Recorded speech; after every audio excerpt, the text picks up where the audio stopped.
안녕하세요. 고대했던 결혼을 시원하게 엎어버렸던 40대 남자입니다. 저는 살면서 인생의 큰 고난이 2번 있었어요. 그 고난들을 무사히 넘기고 지금은 잘 살고 있지만 그것들이 제 인생에서 가장 큰 사건들 중 하나씩을 차지했다 보니 여전히 당시 기억은 생생하게 남아있죠. 그 고난 중 가장 최근에 겪은 일이 바로 파혼인데요. 제 손으로 제 인생을 베베 꼴 뻔한 그 사건에 대해 여러분께 속 시원히 한번 말해보려고 합니다. 저는 회사원인 아버지와 주부인 어머니 아래에서 평범한 유년 시절을 보냈어요. 형제들은 박 터지게 싸우며 자란다던데 저는 2살 터울인 형과 사이도 무척 좋았죠. 부모님이 무척 온화한 분들이셨기에 아마 그 영향을 받지 않았나 싶어요. 여보, 나왔어. 어서 와요. 오늘도 수고 많았어요. 어머, 웬 꽃다발이에요? 좌판에서 어떤 아주머니가 꽃다발을 직접 만들어서 팔고 있더라고. 근데 그걸 보니까 당신 생각이 나서 그냥 지나칠 수가 있어야 말이지. 어디 보자. 꽃이랑 당신이랑 나란히 놓고 보니까 뭐가 꽃이고 뭐가 당신인지 통 모르겠는데? 부모님의 금술은 어린 제가 보기에도 굉장히 좋았습니다. 그랬으니 저도 자연스레 부모님을 보며 미래의 행복한 나만의 가정을 꿈꾸곤 했죠. 그럼 평범하고 행복했던 제 인생에 첫 번째 고난이 닥친 건 제 나이 고작 10살 때였어요. 살려주세요. 누구든 좀 도와주세요. 당시 저희 집은 5층짜리 빌라 건물의 3층에 위치한 전셋집이었습니다. 그런데 하필 집에 저밖에 없던 날 건물에 불이 난 거예요. 부모님은 당시 감기 몸살이 난 형을 데리고 병원에 가셨거든요.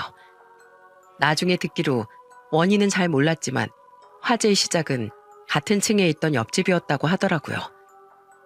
부모님과 형을 기다리며 거실 소파에서 잠들었던 전 이미 화재가 건물에 번진 뒤에야 잠에서 깼던 거죠. 뜨거워서 자꾸 열 수도 없던 현관문 손잡이와 매캐한 연기, 몸을 다 녹일 것 같던 열기와 결국 현관문을 부수고 집을 덮친 불길까지 그날의 기억은 아직도 생생합니다. 엉엉 울며 도움을 청하던 전 결국 정신을 잃었어요. 그리고 눈을 떴을 땐 병원의 응급실이었죠. 다행히 소방대원 분들이 늦지 않게 출동해 베란다를 통해 집에 들어와 저를 구해주신 겁니다. 그렇게 목숨은 구했지만 제 왼쪽 얼굴엔 큰 화상 흉터가 남고 말았습니다. 부모님은 그런 저를 보며 크게 자책하셨어요. 미안하다 성호야. 우리가 너만 두고 집을 비웠으면 안 됐는데 이게 다 이 엄마 탓이야. 부모님은 절 데리고 이 병원 저 병원 다니며 흉터 재건 수술을 시켜주셨습니다. 하지만 워낙 크게 졌던 흉이라 완전히 얼굴에서 지워내는 건 무리였어요. 그 흉터로 인해 학창시절 전 정말 많은 놀림과 괴롭힘을 당했죠.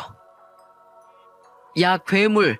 내 눈에 안 보이게 등 돌려서 앉아. 부정타니까. 야, 쟤 안 들리는 척한다? 야, 불에 타면서 귀도 멀었냐? 이 귀머거리야? 중학교 시절엔 소위 일진이라고 불리는 애들에게 툭하면 뒤통수를 맞고 모욕을 들었습니다. 무섭기보단 제가 잘못한 것도 없는데 왜 이런 일을 당해야 하는지 너무 화가 나더라고요. 그래서 중학교 2학년 땐 그들 중 한 놈에게 냅다 달려든 적도 있었죠. 다른 애들이 제게 마구 주먹과 발을 날려댔지만 저는 그놈 하나만은 절대 놓지 않고 주먹질을 했어요. 그동안 네가 날 제일 많이 괴롭혔지? 내가 다른 애들은 몰라도 너 하나만은 끝까지 물고 늘어질 거야. 어디 또 한 번 나 괴롭혀봐. 그날 일로 저희 부모님은 학교에 불려왔고 그때 제가 괴롭힘 당했다는 사실을 처음 알게 되셨습니다. 그동안은 제가 부모님이 속상해하실까봐 말씀드리지 않았거든요. 부모님은 학교에 크게 항의하셨고 그의 부모님까지 불려와 제게 머리 숙여 사과하셨죠. 그동안 몰라줘서 미안해 우리 아들. 많이 힘들었지? 엄마가 어떻게 해줄까? 전화기라도 보내줄까? 아니요. 제가 잘못한 것도 없는데 도망을 왜 가요? 전 꿋꿋이 남아서 버틸 거예요. 걔네가 또 괴롭히면 또 대갚아주면 그만이에요. 자기 힘만 믿고 남을 괴롭히는 그런 놈들한텐 절대 약한 모습 보여주면 안 된다고요. 저는 이를 악물고 남아 버텼습니다. 그날 이후 그 애들은 더는 저를 괴롭히지 않았어요. 저놈은 건들면 눈이 도는 놈이라며 오히려 저를 기피했죠. 무서운 무리가 떠나니 그제야 제게 다가와주는 친구들도 있어 그 뒤엔 그나마 평범한 학창 시절을 보냈던 것 같네요. 그래봤자 이후에도 고등학교에 들어가서도 저를 보며 수군대는 애들은 늘 존재했지만 저는 두 귀를 닫고 공부에만 열중했습니다. 두고 봐. 나 놀리는 너희들보다 내가 꼭 더 보란 듯이 성공해 보일 테니까. 하는 의지로 말이죠. 그 결과 저는 서울에 있는 치대에 진학했고 긴 과정을 거쳐 치과 의사가 될 수 있었어요. 제가 치과 의사 국가 자격증을 취득한 날 부모님과 형은 저를 얼싸안고 눈물을 흘렸습니다. 장하다 우리 아들. 정말 장해. 이 엄마랑 아빠가 해준 것도 없는데 이렇게 잘 해내주어서 정말 고맙구나. 두 분이 왜 제게 해준 게 없으세요? 늘 제가 무너지지 않게 응원해주고 저 공부하는데 모든 지원을 아끼지 않아주셨잖아요. 제가 여기까지 올 수 있었던 건 두 분하고 형의 응원 덕분이었어요. 감사해요. 자식, 이 형보다 더 어른스러운 소리 하고 있어. 어머니 아버지, 오늘 저녁은 이 장남이 쏩니다. 다들 한우로 배 터지게 외식 한번 하시죠. 이 장남 나름대로 공기업 다니면서 돈 잘 벌거든요. 얼굴이 남들보다 조금 흉하다고 한들 무슨 상관이랍니까? 이토록 든든한 가족들이 제 뒤를 받쳐주고 있는데요. 그렇게 저는 페이닥터 생활을 시작해 차근차근 경험과 실력을 쌓아갔죠. 이렇듯 이른 성공가도를 달리고 있었지만 얼굴이 이러니 연애가 남들보다 썩 쉽진 않았습니다. 하지만 고맙게도 제 내면을 보고 다가와준 사람이 두엇 있어 몇 번의 연애를 하게 됐어요. 그러다 30대 중반까진 3년여의 뜨거운 연애를 하기도 했죠. 대학 시절부터 친하던 같은 대학 등산 동아리 친구와 뒤늦게 눈이 맞아서 말입니다. 진이야, 너 왜 이렇게 연락이 안 돼? 아무리 우리가 장거리 연애를 하고 있어도 3일이나 연락이 안 되는 건 좀 아니지 않아? 바빴어. 서로 시차도 너무 다르니까 이따가 전화해야지 생각하다가도 일 때문에 바쁘면 까먹을 수도 있는 거잖아. 워낙 일에 대한 열정이 대단했던 그 사람은 대학 졸업 후 외국계 대기업에 다니고 있었어요. 그런데 연애 도중 미국에 있는 지사로 그만 발령이 나버린 거죠. 워낙 일에 미쳐 사는 사람이니 바람이 났거나 하는 의심은 하지 않았지만 결국 우린 잦은 다툼과 소원해짐으로 인해 서서히 멀어졌습니다. 그렇게 3년의 연애에 종지부를 찍은 후 저는 그 어떤 이별 뒤보다도 더 힘들어했어요. 깊게 사랑했다고 해도 현실에선 드라마처럼 모든 연인이 해피엔딩을 맞는 건 아니라는 사실을 깨달으면서요. 그 뒤 저는 한동안 연애 생각 없이 일에만 몰두하며 살았습니다. 그리고 제가 37살이 됐을 때 형은 자신처럼 선하고 부드러운 성격의 형수님을 만나 결혼했어요. 그런 형을 누구보다 축하해 주었지만 한편으론 굉장히 부럽기도 하더라고요. 저 또한 행복한 가정을 꾸리고 싶다는 꿈을 여전히 가슴 한편에 가지고 있었으니까요. 지훈아, 삼촌한테 오자. 아이고 예뻐. 삼촌이 지훈이 주려고 새 장난감 사다 놨죠? 야, 넌 왜 우리가 집에 올 때마다 뭘 자꾸 쥐어줘. 그 잘 버는 돈을 우리한테만 쓰지 말고 너한테도 좀 써 임마. 알아서 잘 쓰고 있어. 돈도 척척 모으고 부모님께 용돈도 드리고. 그리고 내가 형을 위해서 쓰나? 형수님하고 우리 사랑스러운 조카 위해서 쓰는 거지.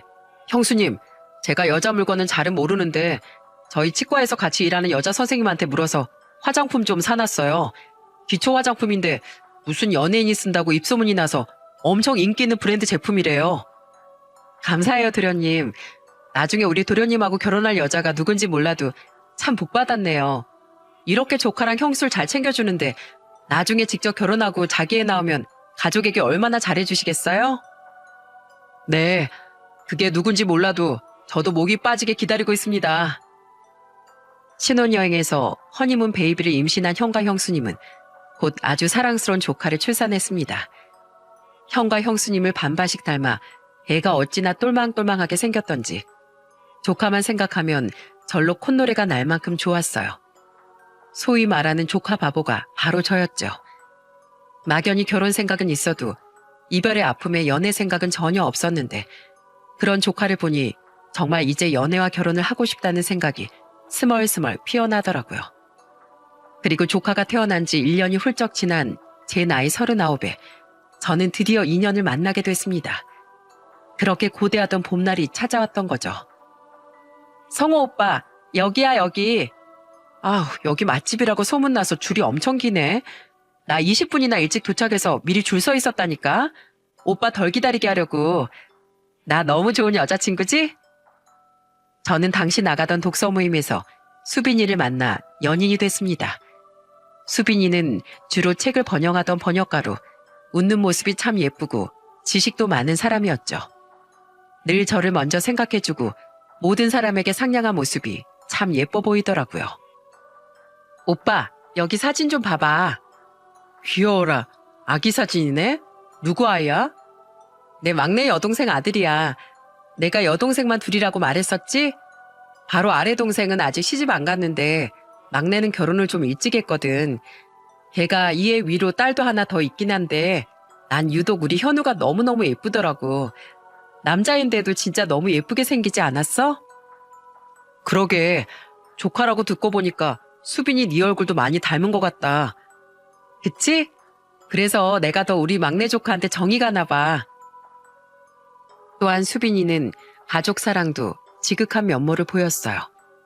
수빈이는 자신의 입으로 자신은 굉장히 화목한 가정에서 자랐다고 했죠. 반드시 그래야 하는 건 아니었지만 제가 그런 가정에서 자랐으니 장차 아내가 될 사람도 화목한 가정에서 자란 사람이었으면 하는 약간의 바람이 있었던 전 그런 부분도 굉장히 마음에 들었어요.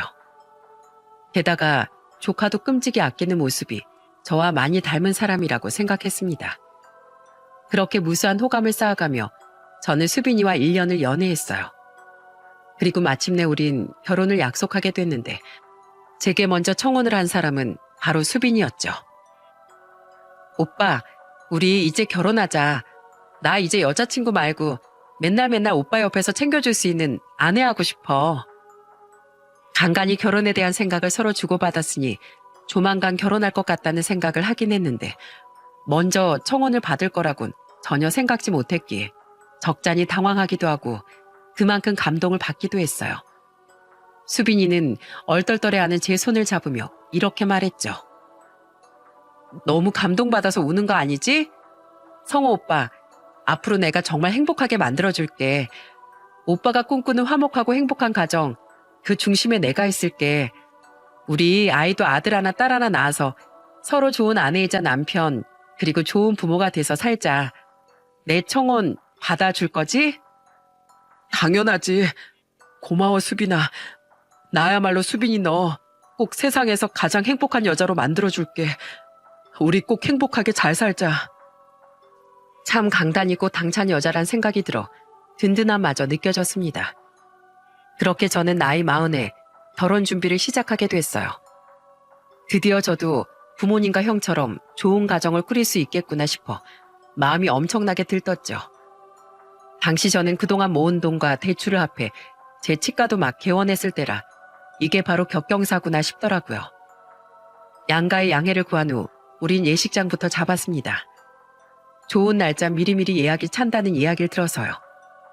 그 뒤 제일 먼저 한 일이 바로 저희 집에 인사를 드리는 일이었죠. 안녕하세요 어머님 아버님, 이수빈이라고 합니다. 부족하지만 예쁜 며느리가 되려고 많이 노력할게요. 아이고, 똑똑한 아가씨가 말도 어쩜 이렇게 예쁘게 할꼬. 나도 우리 양반도 이제 아무런 여한이 없어. 죽기 전에 우리 작은 아들이 결혼을 할까 싶었는데 이렇게 예쁘고 참아 나가실 며느리감으로 데려왔으니 말이야. 이제 우리 둘째도 장가가고 손주들도 낳다 보면 명절에 집안이 더 북적북적해지겠구만.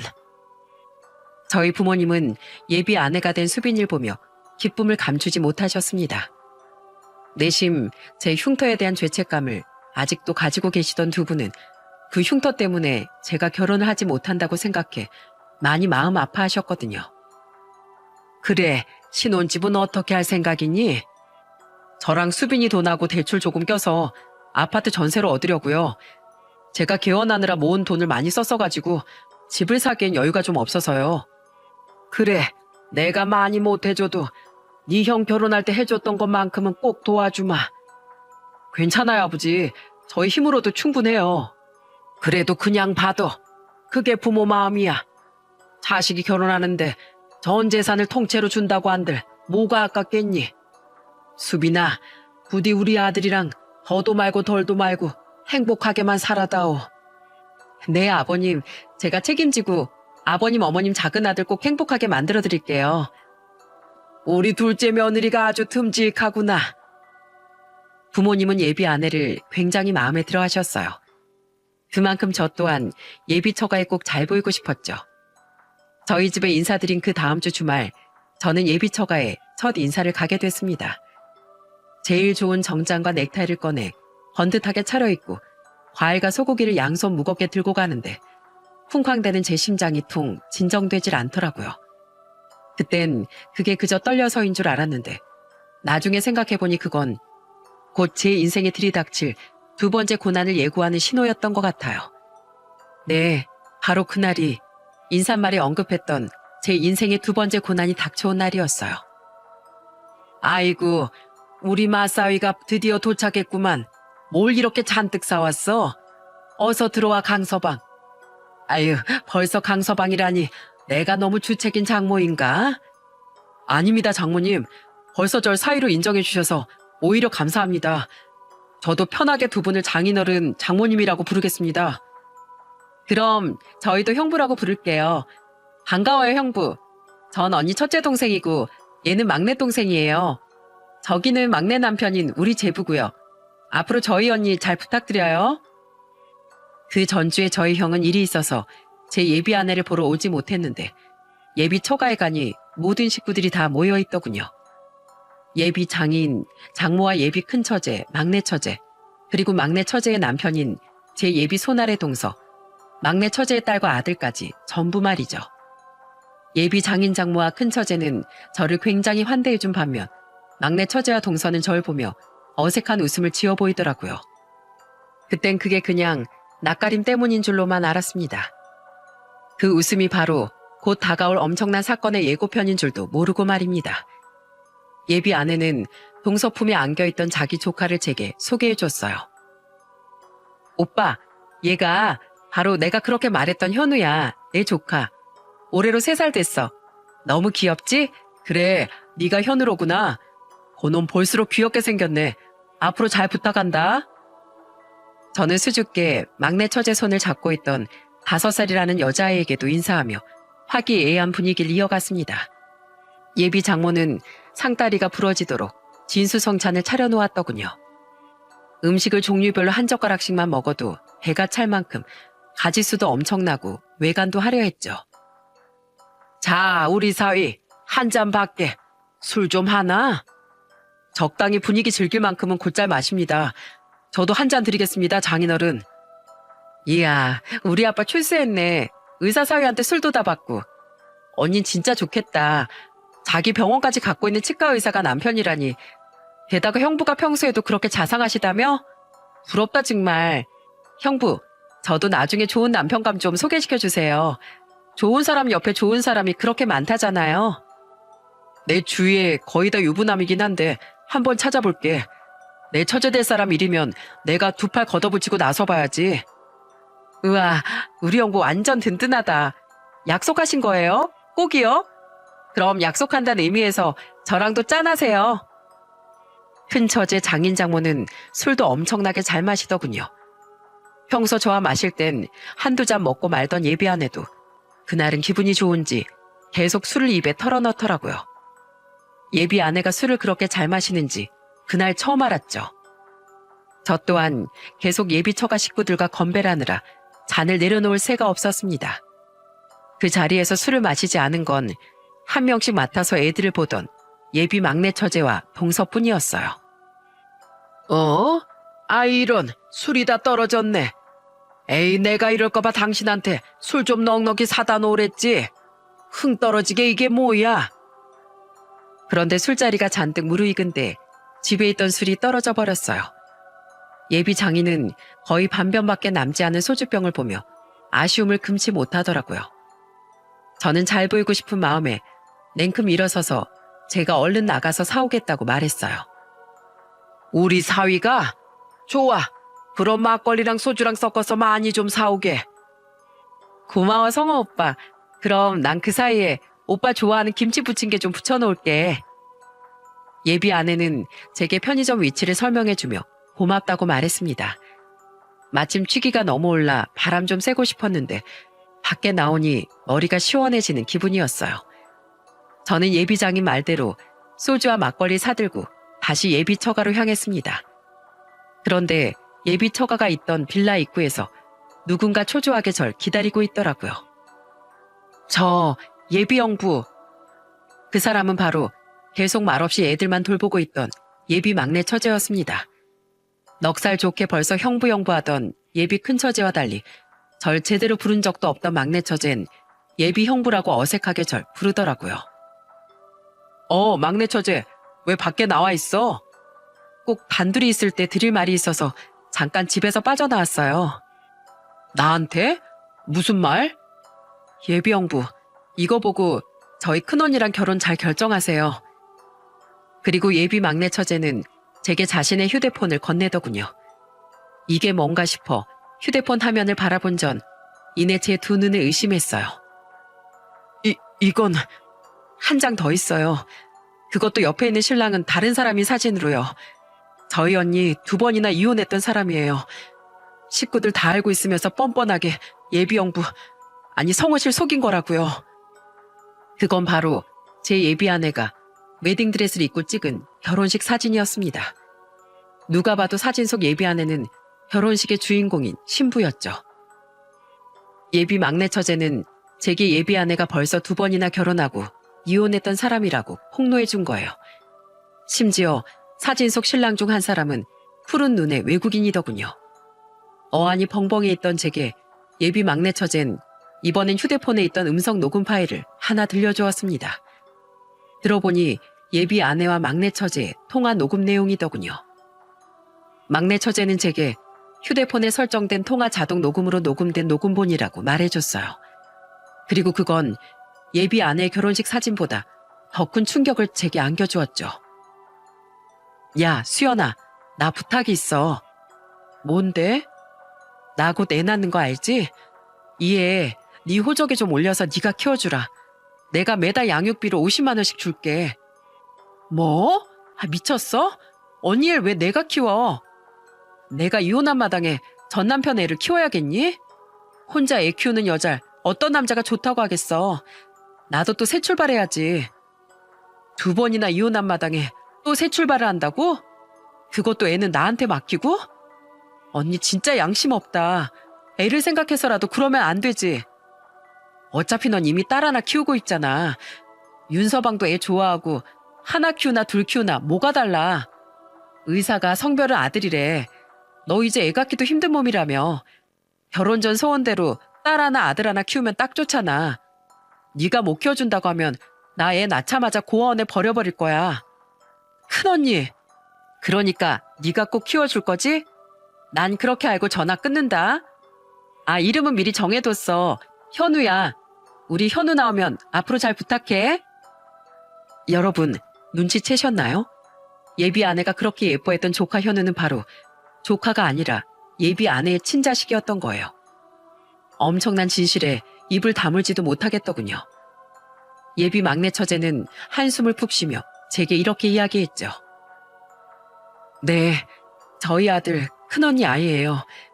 이젠 제 자식으로 품었으니 절대 다시 언니한테 돌려보낼 생각은 없지만요. 성우 씨, 저희 언니 유학 시절엔 외국인 형부랑 대뜸 결혼했다 성격 차이로 금방 이혼하고 2번째 형부는 하던 사업이 망하자마자 자기가 임신 5개월 된 몸임에도 불구하고 버려버린 사람이에요. 자기 자식도 저한테 떠넘기고 뻔뻔하게 처녀 행세하면서 이 남자 저 남자 만나다 치과 의사인 성호 씨 만나자마자 덥석 문 거라고요. 자기 인생이 언제 또 의사를 물겠냐고 저한테 엄청 전화로 자랑하더라고요. 그걸 다 알고도 다들 한통속이었다는 거예요? 저랑 남편은 엄청나게 반대했어요. 근데 저희 부모님이랑 작은 언니는 집안에 의사 사이 들어오면 평생 덕을 얼마나 보겠냐며 쌍술 들고 환영하더라고요. 제 남편은 공장 다닌다고 그렇게 무시했으면서요. 저희 부모님 평생 남들한테 사기치고 도박판에 눈 멀어 살던 한심한 사람들이에요. 아빠는 몇 번 옥살이도 했고요. 작은 언니도 일도 제대로 안 하면서 남자 등쳐먹고 다니는 빈대인데 이렇게 속아서 결혼하면 앞으로 성호 씨한테 얼마나 또 돈을 뜯어내겠어요. 제일 나쁜 건 가방끈만 길지 남의 인생 알길 우습게 하는 저희 큰언니지만요. 그런데 진실을 폭로하고 이 결혼 뜯어 말리려고 저랑 남편 오늘 여기 온 거예요. 그러니까 얼른 도망가세요. 이 말 꼭 드리고 싶어서 여기서 계속 성호 씨를 기다린 거예요. 예비 막내 처제는 예비 형부라고 절 부르기도 미안하다며 저를 성호 씨라고 불렀습니다. 그리곤 지금 자신과 같이 집에 올라가 집을 뒤집어 엎든 냅다 도망치든 더 이상 자기 큰언니에게 속지 말라고 말했죠. 어차피 자기도 오늘 제게 진실을 폭로하고 진절머리 나는 그 집안 인간들과 인연을 끊을 생각이었다면서요. 엄청난 충격이 제 몸을 휘감았습니다. 1년 동안이나 절 깜쪽같이 속였다니 온몸에 소름까지 오소소 돋았죠. 취기도 잔뜩 오른 터라 정말 눈이 뒤집히더라고요. 저는 그 길로 곧장 예비 처가에 올라가 집안을 발칵 뒤집어 버렸어요. 이 쓰레기 같은 집구석이 감히 사람을 물러봐? 강서방, 자네 갑자기 왜 일어나? 강서방 같은 소리 하네. 이봐요 아저씨, 내 돈을 노리고 감히 딸이 2번이나 이혼한 여자라는 걸 숨겨요? 그것도 지 애까지 동생한테 버린 여잘? 이 망할 인간들 어디 맛 좀 봐라. 저는 그 집에 들어가자마자 봉다리에 들어있던 막걸리를 까서 그 집 인간들에게 죄다 뿌려버렸습니다. 저도 제법 치기가 올랐던 터라 치밀어 오르는 분노를 주체할 수가 없더라고요. 집안은 순식간에 아수라장이 됐습니다. 예비 장인 장모와 예비 아내 큰 처젠 의악하며 비명을 질렀고 애들은 울음을 터뜨려댔죠. 유일하게 그 상황을 예상했던 예비 동서만이 우는 애들을 침착하게 달래고 있더군요. 예비 아내는 막걸리를 마구 털어내며 제게 다가와 겁먹은 표정으로 물었습니다. 그리고 제 뒤에 의기양양하게 서 있던 막내 처제는 그런 예비 아내에게 저보다 먼저 냅다 소리치더군요. 오빠, 그걸 어떻게 알았어? 어떻게 알긴, 내가 다 말했지. 이런 뻔뻔한 짓을 하고 무사히 결혼할 수 있을 줄 알았어? 내가 멀쩡한 한 사람 인생 망치는 그런 짓을 그냥 두고만 볼 거라고 생각했냐고. 내가 말했지. 이딴 짓, 무슨 짓을 해서든 내가 막을 거라고. 이제 이 한심한 짓거리도 전부 끝이야. 이수빈, 이 끔찍한 여자야. 다른 사람 인생을 얼마나 우습게 알면 이혼을 밥 먹듯이 하는 것도 모자라 자기 애를 한치의 망설임도 없이 동생한테 떠넘겨. 그리고 나랑 우리 가족을 어떻게 이렇게 깜쪽같이 속이냐고. 이수빈, 네 입으로 직접 말해봐. 저기 저 현우가 누구 앤지. 저 또한 그런 예비 막내 처제의 말에 이어 소리를 질렀습니다. 그러자 예비 아내는 쩔쩔매며 더 황당한 소리를 짓거리더군요. 반반이야. 뭐? 반반? 그건 또 뭔 헛소리야? 낳긴 내가 낳았는데 호적에 올리고 키운 건 수연이니까 반반이지. 내 조카가 맞긴 맞잖아. 나 완전 거짓말한 건 아니야 오빠. 치킨이냐? 반반 타령하게? 이거 완전 순 또라이 아니야? 내가 등신이고 천치지. 저런 한심하고 끔찍한 여자한테 깜빡 속다니. 뭐? 화목한 가족? 그래, 똘똘 뭉쳐서 잘도 이런 짓을 꾸며댔으니 서로 사이는 좋아 보이네. 어디 사기꾼의 전과자인 네 부모들이랑 꽃뱀 동생이랑 같이 오순도순 평생 잘 살아봐. 난 이 범죄자 집단에서 빠질 테니까. 바로 조금 전까지만 해도 천사처럼 보이던 예비 아내와 처가 식구들의 얼굴이 이젠 흉측한 악마처럼 느껴졌습니다. 이젠 끝이라는 제 말에 예비 아내는 순식간에 악마 같은 표정으로 돌변하더군요. 그리곤 제 옆에 서 있던 자기 막내 동생에게 달려들더라고요. 저는 얼른 예비 막내 처제 앞을 막아섰는데 그와 동시에 예비 아내를 냅다 바닥으로 밀어버린 사람은 바로 쭉 말이 없던 처제의 남편, 제 예비 동서였습니다. 예비 동서는 호랑이 같은 표정으로 놀란 예비 아내와 처가 식구들에게 호통을 쳤어요. 감히 누구 아내한테 달려들어? 이 거지 같은 집구석 인간들 아주 지긋지긋하다 지긋지긋해. 그동안 그냥 못 배워먹은 집안이라고 생각하고 날 무시해도 애를 떠넘겨도 꾹 참았는데 이젠 도저히 안 되겠네요. 이번 일로 아주 질릴 대로 질려버렸다고요. 전 이제 이 집 사위 안 합니다. 여보, 애들 데리고 이만 가자. 알겠어. 마지막으로 할 말만 다 하고. 엄마, 아빠, 그리고 언니들, 제발 인생 똑바로 좀 살아. 가족이라고 말하기도 창피한 당신들, 이젠 나도 버려버릴 거야. 큰언니, 애 보고 싶다고 나한테 연락하기만 해봐. 어차피 나 언니한테 그 50만 원도 한 번도 받은 적 없는 거 알지? 우리 현우 내 애야. 어차피 언니 애 데려갈 생각도 없잖아. 만약 애 핑계로 연락하면 그땐 나 법적으로 조치할 거야. 알았으면 2번 다시 연락하지 마. 그렇게 제 인생을 구해준 예비 막내 처제 부부는 놀라서 엉엉 울던 애들을 데리고 나가버렸습니다. 저 또한 남은 그 집 인간들을 한 번 더 노려본 뒤 그 뒤를 따르려고 했는데 예비 아내라고 이젠 부르기도 싫은 그 여자가 제 팔을 붙잡더라고요. 그리곤 뻔뻔한 낯짝으로 이렇게 말했죠. 성우 오빠, 정말 이럴 거야? 그래, 내가 거짓말 좀 했어. 나도 내 인생 살아야 하니까. 이혼 2번 하고 애까지 있다고 하면 세상 어느 남자가 날 만나줬겠어? 오빠도 마찬가지잖아. 솔직히 오빠도 내가 조건 어느 정도 본 거 알고 있지 않아? 조건이 좋지 않고서야 내가 미쳤다고 오빠처럼 얼굴 흉측한 사람을 만났겠어. 내가 우리 집 식구들한테 돈 떼먹힐 일 없게 할 테니까 그냥 나랑 결혼하자. 어? 나 아니면 이 나이에 그 얼굴로 오빠가 여자를 또 어떻게 만날 건데? 오빠 결혼하고 싶다며. 세상 여자들이 다 너처럼 속물인 줄 아냐? 그리고 내가 비록 얼굴에 흉은 있어도 이수빈 네 실체보단 덜 흉측하고 끔찍해. 너 같은 거랑 결혼하느니 머리 깎고 중이 되든가 성당 신부가 되든가 할 거야. 이건 놔. 더러우니까. 저는 그 여자의 팔을 쳐내곤 현관문을 쾅 닫고 나와버렸습니다. 사간 선물 중 이미 소고기는 다 먹어버렸으니 바구니에 남은 과일이라도 챙겨들고 말이죠. 그 귀하고 비싼 과일이 그 집 식구들 입에 한 입이라도 더 들어가는 꼴은 절대 보기 싫었거든요. 택시를 타고 집에 오니 저희 부모님께서 기대에 찬 눈빛으로 절 맞아주시더군요. 인사 잘 드리고 왔어? 근데 너 표정이 왜 그러니? 그러게, 네 엄마 말대로 낯빛이 너무 안 좋구나. 손에 그거 뭐야? 그건 왜 도로 들고 왔어? 그게요? 아들 장가 보낸다고 그렇게 기뻐하시던 부모님께 그 여자의 실체를 이야기하려니 선뜻 입이 떨어지지 않았습니다. 그리고 제가 입을 떼기도 전에 뭔가 잘못된 걸 눈치챈 부모님은 우선 절 안아주시더라고요.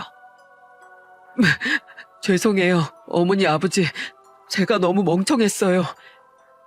그 품이 어찌나 따뜻하던지 나이 마음 먹고 처량하게 눈물이 나더라고요. 그렇게 눈물을 흘리며 그날 있던 일을 전부 털어놓으니 부모님은 많이 속상해하면서도 제 등을 연신 두드려 주셨죠. 그래도 그 아가씨가 참 고맙구나. 지옥문 앞에서 귀인을 만났으니 얼마나 다행이냐. 그래, 더러운 걸 더 보기 전에 구사일생했으니 네 아버지 말처럼 긍정적으로 생각하자꾸나. 많이 상처받았지 우리 아들. 살다 보면 금방 잊혀질 거야. 아주 좋은 일이 오려고 네가 이런 큰 액땜을 했나 보다. 그런 부모님의 말씀이 한결 위로가 되었습니다. 나중에 제 이야기를 들은 형은 그 집구석 인간들 절대 가만 안 두겠다며 길길이 날뛰었어요. 형이 괜한 법적인 일에 휘말릴까 걱정돼 그런 형을 말리느라 큰 진땀을 뺐죠. 저는 잡아놓은 예식장을 취소하고 그 여자에게 파혼 책임 사유를 물어 위자료 청구 소송을 걸었습니다. 선임한 변호사님이 날린 예식장 계약금과 더불어 충분히 정신적 피해 보상을 받을 수 있는 경우라고 말해주었거든요. 그리고 제게 모든 이야기를 전부 들은 독서 모임 회원들은 난리가 났습니다. 세상에, 믿기지가 않네. 그러니까 세상 교양 있는 척은 다 하더니 그런 음험한 인간이었단 말이야? 일 잘하면 뭐해. 사람이 먼저 돼야지. 거짓말 투성인 사람이랑 무서워서 무슨 일을 같이 하겠어? 저희 모임엔 그 여자와 같은 출판업계에서 꽤 이름난 분도 계셨습니다. 그분은 신뢰할 수 없는 인간은 어깨에 발도 못 붙이게 해야 한다며 출판업계 소문을 쫙 퍼뜨려버리셨죠. 저와 파혼한 일로 모임엔 나오지도 못하던 그 여잔 제게 전화를 걸어 회약을 부리더라고요. 오빠, 진짜 이렇게 치사하게 굴래? 오빠 때문에 나 일도 죄다 뚝 끊기게 생겼잖아. 일은 고사하고 내 정체를 그렇게 까발려버리면 앞으로 내 인생 어쩌라고. 내가 없는 말 하고 다녔냐? 그리고 정체 안 들키면 뭐? 또 엄한 남자 속이고 낚아채서 결혼하려고? 꿈 깨 이 사기꾼아. 소송 문제 때문에 번호 차단 안 하고 가만뒀더니 넌 더는 안 되겠다. 당장 네 번호 차단할 거니까 앞으로 나랑 대화할 일 있으면 변호사 통해서만 해. 알았어? 끊어. 정말 답도 없는 인간이었습니다. 이런 추악한 민낯을 눈치채지 못했던 제 자신이 정말 싫어졌죠.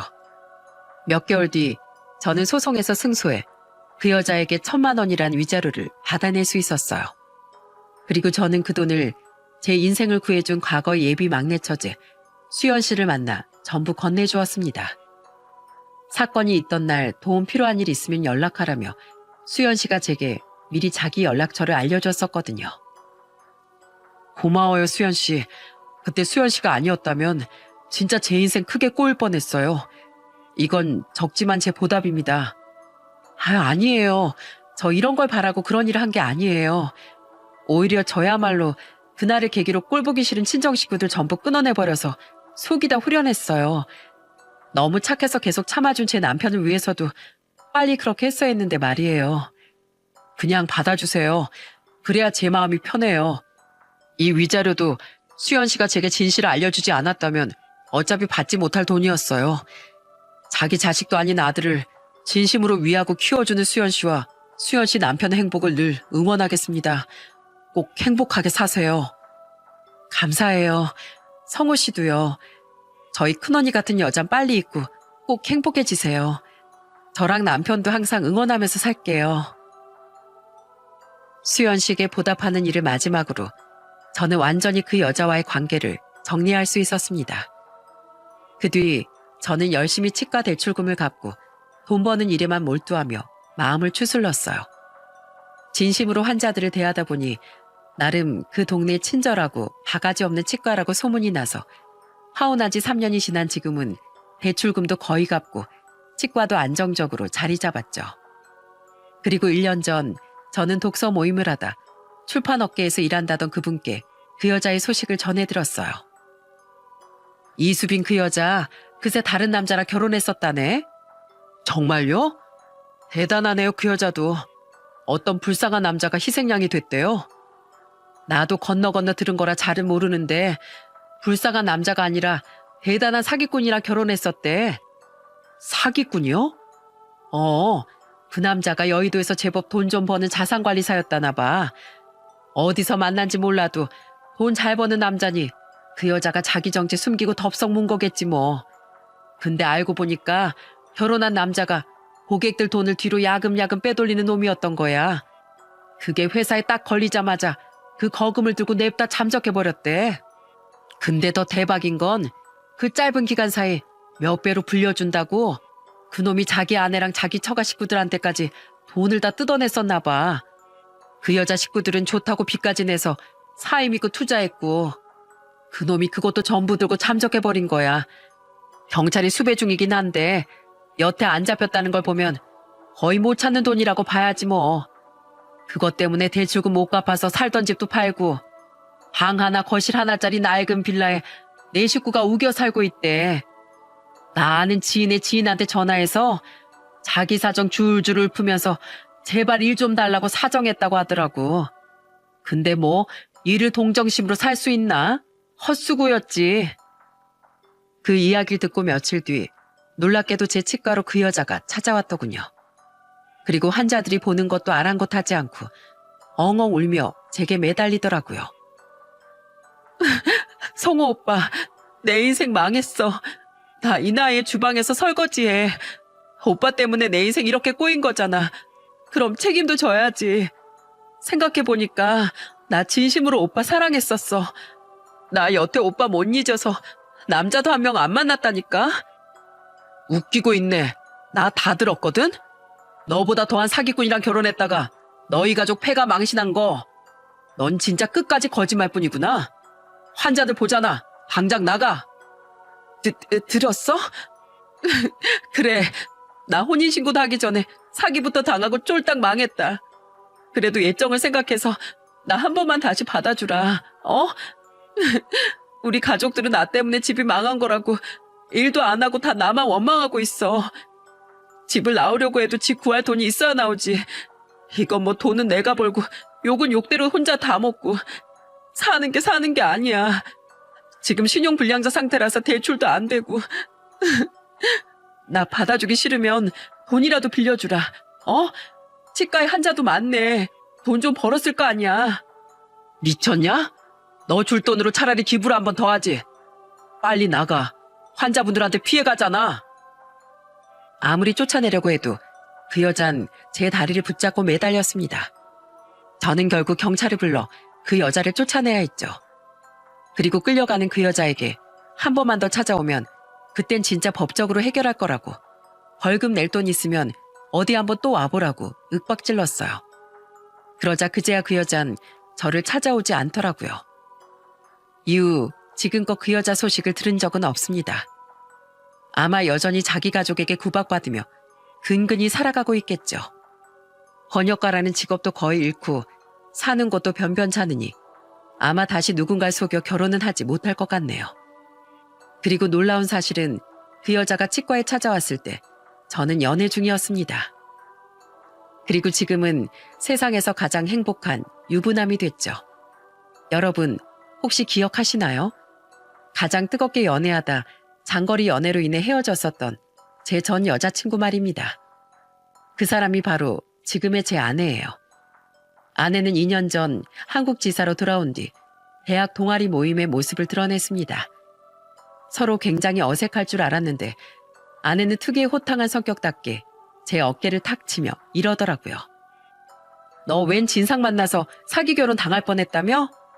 사내 자식이 맹해가지고 이 험한 세상 어떻게 살래? 오랜만이네. 넌 참 여전하다. 고맙다. 내가 얼마나 한심한 놈이었는지 일깨워줘서. 넌 잘 살고 있지? 글쎄, 잘 살긴 했는데 여태 넌 못 잊었어. 너랑 헤어지고 괜찮을 줄 알았는데 몇 년이 지나도 안 잊혀지더라. 그래도 너한테 미안해서 연락은 못했었는데 오늘 여기 용기 내서 나온 거야. 하운한 일은 안 됐지만 나한텐 2번 다시 없을 기회 같은데 한가하면 이 누나랑 다시 좀 만나주지? 누나 능력 좋다. 번듯한 아파트도 가지고 있어. 야, 너네 다시 만나려고? 그래, 아무리 봐도 너흰 그냥 천생연분이다. 여태 서로 결혼도 안 하고 있는 거 봐. 물론 성호는 잠깐 가려다 실패하긴 했지만 진이제 만나려고 그런 아픔을 겪은 거 아니겠냐. 야 성호야, 진이제엔 자타공인 능력녀지. 계속 연락하던 친구들이 있으니 과거도 전부 알지. 적어도 너한테 사기는 안 칠 거니까 믿고 만나봐. 그래 성호야, 진이제 내가 아는데 진짜 너랑 헤어진 뒤로 한 번도 연애 안 했어. 아내의 말을 들은 친구들과 선배 후배들은 박수를 치며 우리를 응원하더군요. 물론 그렇다고 아내를 바로 다시 만난 건 아닙니다. 아무래도 한 번 헤어진 사이이다 보니 재회는 신중해질 수밖에 없었죠. 하지만 저에 대한 진심을 계속해서 내보이던 아내의 모습을 보며 마음이 흔들렸고 저 역시 마음이 남아있음을 깨달아 우린 다시 시작할 수 있었어요. 그리고 지난해 겨울 드디어 웨딩 마치를 올린 거예요. 아내는 과거에도 지금도 제 흉터를 보면 이렇게 얘기하곤 합니다. 남자가 뺀질뺀질 잘생기기만 한 거 난 별로더라. 요즘은 개성시대야. 당신 얼굴이 얼마나 개성 있어? 아무나 못 가지는 개성이니까 자부심을 가져. 난 그런 당신 얼굴 너무 좋아.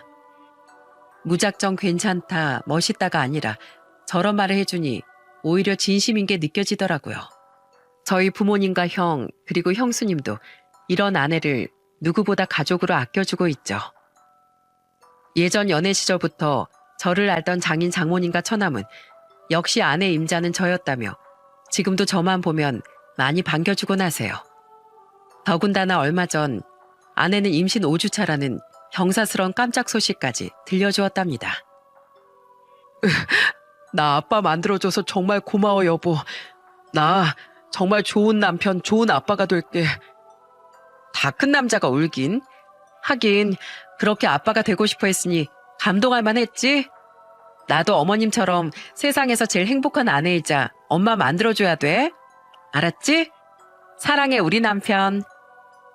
그토록 꿈꾸던 행복한 가정의 가장이 저는 조금씩 되어가고 있습니다. 예전 저를 위로했던 어머니의 말씀처럼 정말로 지금의 행복을 만나기 위해 저는 과거의 그 불행을 겪었던 것 같아요. 저는 앞으로 좋은 아들이자 동생, 사위이자 남편, 그리고 좋은 아빠로서의 본분을 다하며 최고의 가장이 되기 위해 노력하며 살 거예요. 앞으로의 제 인생 여러분도 함께 응원해 주시면 정말 감사할 것 같습니다. 제가 결혼해서 살아보니 결혼을 하면 제2의 인생이 시작된다는 말이 정말 맞는 것 같더군요. 이렇게 모두의 인생에서 가장 중요한 행사 중 하나인 결혼을 가지고 자신의 이기심만 채우려 남의 인생을 망치려는 인간들이 있더라고요. 뻔뻔하게 자신의 정체를 숨기고 속이는 저와 파혼한 그 여자와 그 여자가 결혼했던 남자처럼 말이죠. 하지만 거짓의 끝에 절대 행복은 존재하지 않는다는 걸 그들이 꼭 깨달았으면 좋겠습니다.